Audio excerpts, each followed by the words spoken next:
Sarika study academy 2.0. तर आजच्या ह्या व्हिडिओमध्ये आपण माय इंग्लिश क्लास 3चं बघणार आहोत. युनिट 1. त्याच्यामध्ये प्ले टाईम फर्स्ट पेजमध्ये आहे टेक्स्टबुकच्या.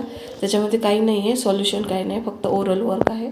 त्याचा फक्त मी तुम्हाला अर्थ देणार आहे. फन टाईम म्हणजे मजेचा वेळ, प्ले टाईम म्हणजे खेळायचा वेळ, नाव वी रन म्हणजे आता आपण धावतोय, नाव वी क्लाइंब आता आपण चढतो, अप द लॅडर शिडीवरून चढतोय, अँड डाऊन द स्लाईड घसरगुंडीवरून खाली येतोय, मॅरी गो राऊंड म्हणजे फिरकी झोका आहे, लेट्स टेक अ राईड चला आपण त्यावरून फिरूया, हिअर स्विंग इथे झोका आहे, गो टू अँड फ्रो तो पुढे आणि मागे सीसॉवर खाली उडी मारतोय, high and low, high and low म्हणजे मोठा आणि लहान असा झोका मारतोय.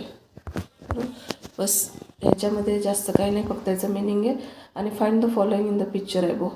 आता इथं काय सांगितलं आहे, मुलांकडून पुढील इंग्रजी शब्द आपल्या पाठोपाठ म्हणून घ्यावे आणि नंतर खेळाच्या एकेका साधनाचे इंग्रजी नाव सांगून मुलांना चित्रावरील ते साधन दाखवायचे. तर लॅडर आहे, स्लाईड आहे, मॅरी गो राऊंड आहे, स्विंग आणि सीसो हे आपल्याला मुलांकडनं वाचून घ्यायचं आहे. बस ह्या व्हिडिओमध्ये बस एवढंच. आता नेक्स्ट व्हिडिओमध्ये भेटूया. तोपर्यंत टेक केअर, बाय.